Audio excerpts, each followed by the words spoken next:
black skin. He justified, he actually gave forth the scientific basis for segregation by saying that if white people rubbed up against black people, they could catch nigritude as well. Okay? His face is on the back of the DSM today. It's right here. Benjamin Rush, the first president of the American Psychiatric Association, who diagnosed black people with drapetomania. His face is still on the back of the book today, because psychology is still in the business of taking behaviors that black people engage in that are not of interest to the white social order and pathologizing them. That's what they do with ADHD. They take normal African boy behavior and call it a disease. Wow. But they'll take homosexuality, which was a disorder up until 1973, and now tell you it's normal.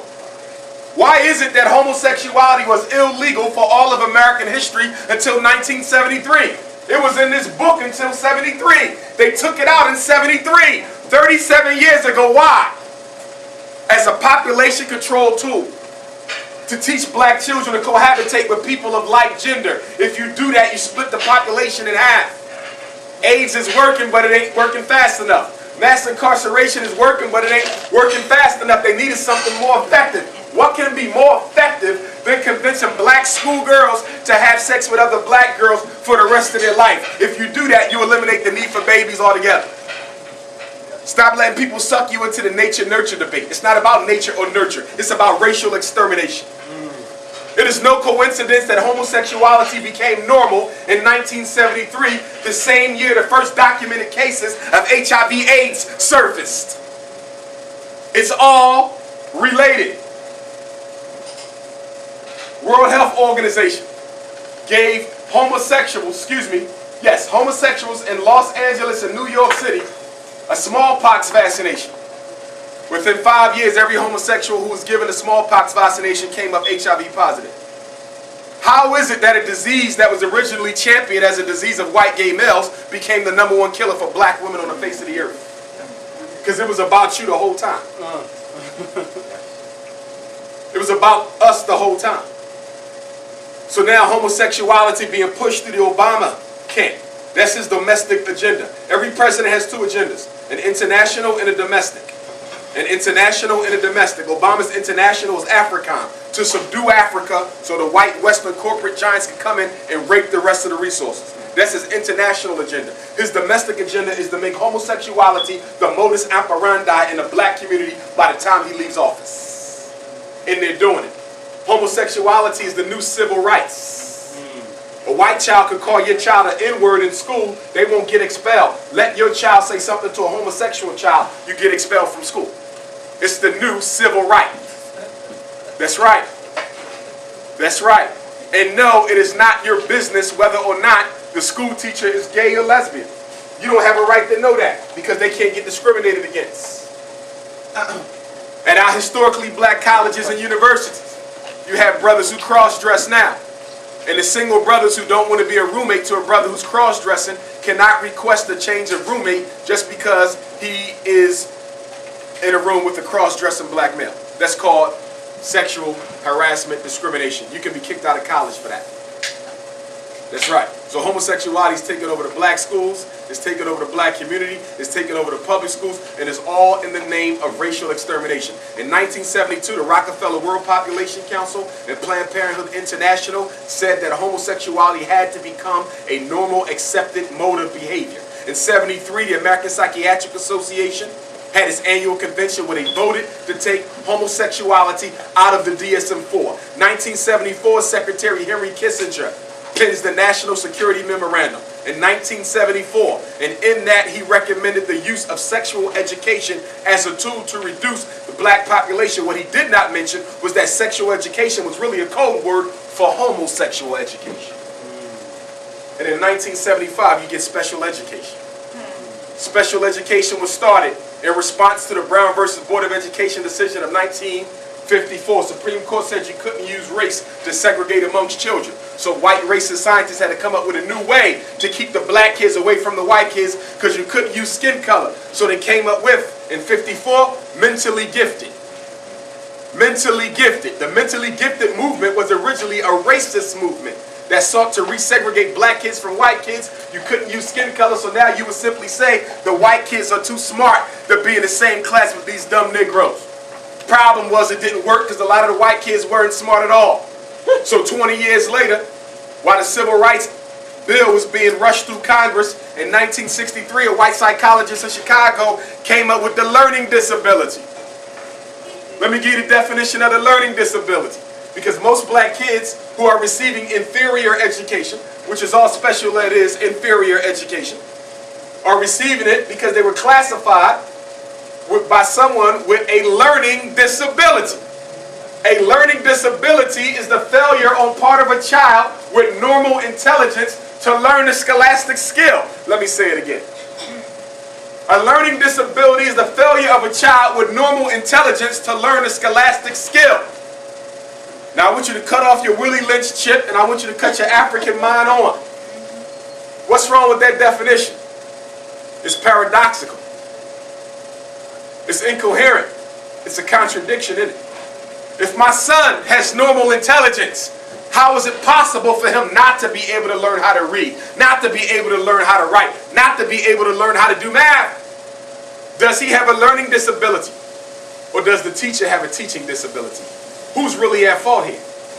And why is it we never hear anybody talk about teachers, improperly trained teachers, white, racist, middle-class female teachers who don't even care about the kids they teach? And why is it that we as a black community assume that it's the child's fault when they don't learn something? Do you know that the American public school teacher is the only professional in this world who cannot be fired for doing a poor job? When the last time you ran into a white female teacher who was fired for not being a good teacher?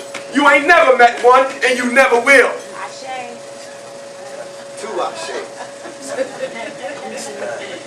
The central problem of black people in America, whether it's education, economics, politics, or anything else, is that you refuse to accept the fact that you are trying to join a system that wants absolutely nothing to do with you.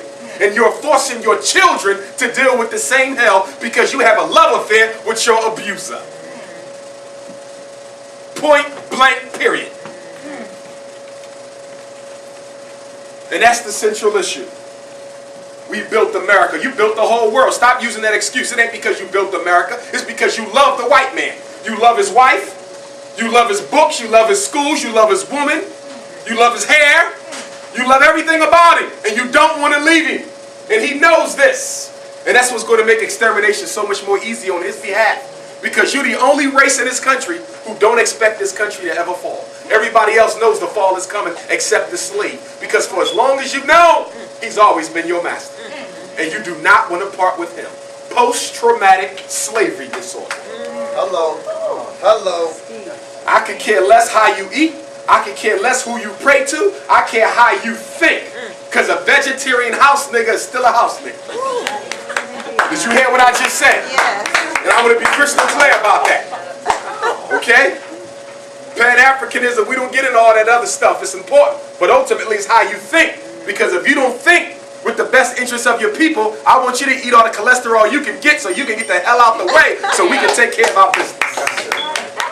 Saving sellouts is long gone. Yeah. And we got to recognize that everybody is not going to come along for the struggle. That's another mistake that we make. One of the best decisions that you have to be able to engage in is being able to discriminate amongst those who can be saved and those who got to be let go. Because if you try to save the right people, they will destroy the whole movement, because some of us are absolutely committed to the furtherance of white supremacy. The black aristocracy, the elitist black clique, some ministers, some national black so-called civil rights leaders, some business owners, some politicians, some TV personalities. Their job is to do what? Stand between us and the power structure. Their job is to broker deals with you to keep you silent while you die. And you call them your leaders and you wonder why you ain't doing no better now than you was doing when Dr. King got killed. Because your average leader is a hustler and a pimp and a multi-millionaire, and he is not willing to separate from his riches for your benefit. But you so damn stupid, every time you have a march or an event or a lecture, you go running behind and worshiping, and he ain't done nothing for you but collect money for giving you a good speech. You deserve to be hoodwinked if you keep falling for that. You deserve it. Because you're the only people who don't hold your leaders accountable. You don't hold nobody accountable. You could come into the black community, kill somebody, go get saved, come back, and start all over again. That's right. Eddie Long doing it right now. He got saved all over again and probably molesting somebody else's boy right now in the name of a white Christ. And special education. You got 13 disabilities. You got mental retardation. You got emotional disturbance. You got autism. Y'all got another color. You got the specific learning disability. Can we get another color? Another color. Yes, sir. We got another color. If you don't, I got one. I'll get you. Thank you. Mental retardation, emotional disturbance, autism, specific learning disability. Number 5, other health impairment, and in parentheses, I'm going to put ADHD. We're going to come back to that in a moment. Because now you can fill black boys in special education because they taking medicine. Couldn't do that before 2000. You can do it now. Okay? ADHD is not a special ed diagnosis. ADHD is a mental disorder. ADHD comes out of this book. Clinical psychologists use this book. This book has no place in school. But guess what? The white folks said, well, guess what? If we can get their kid diagnosed with ADHD outside of the school, then we should allow them to come into the school with that report from the clinical psychologist, and with that report, we should allow them to also get a miseducation after they got a psychotropic medication. We done lost our damn minds. That's it. And because we don't want to raise our children, we letting white folks raise them, and they don't care the last thing about your son or your daughter. All they looking to do is to make a quick buck. Everything is about money. ADHD is about money. Special ed is about money. Psychotherapy is about money. The evaluation is about money. This ain't about mental health. It's about the financial health of middle-class white people. And some Negroes. Number 6, speech and language impairment. Number 7, orthopedic impairment. Number 8, traumatic brain injury. Number 9, deafness. 10, blindness. 11, a child who is deaf and blind together. 12, multiple disabilities.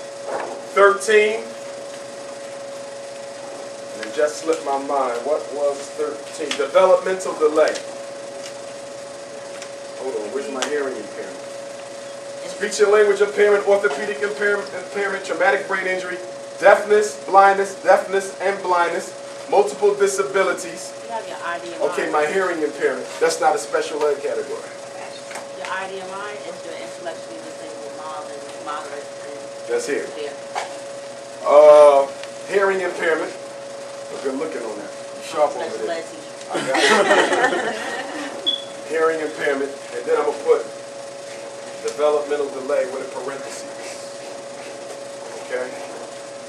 Mental retardation, emotional disturbance, autism, speech-specific learning disability, other health impairment, speech and language impairment, orthopedic impairment, traumatic brain injury, a deaf child, a blind child, a child who's deaf and blind, a child with multiple disabilities, a child with a hearing impairment, or a child with a developmental delay. Developmental delay is a label you only use on children primarily from ages 3 to 5. It's a preschool diagnosis. That's when you suspect that the child is delayed verbally or intellectually, or you suspect autism or mental retardation in the preschool years.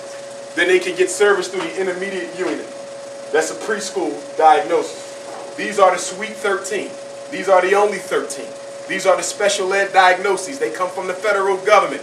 Each state has its own special ed regulations, but everyone must follow the law as laid down in Washington, D.C. There's only 13 special ed labels. I want to make this clear because y'all lump all psychology into one, and you got to separate school psychology, which is this. School psychology is the psychology of special ed. It's only 13 labels. And then you have clinical psychology. That's the psychology of the DSM. There's more than 400 of these. Dyslexia, bipolar, borderline, schizophrenia, ADHD, conduct disorder, they're in here. 2 different worlds. Y'all got me? Now, the way that this world sneaks into the school is when you go to the school with a report from the psychologist on the outside, because we don't diagnose this stuff in the inside. This stuff in this book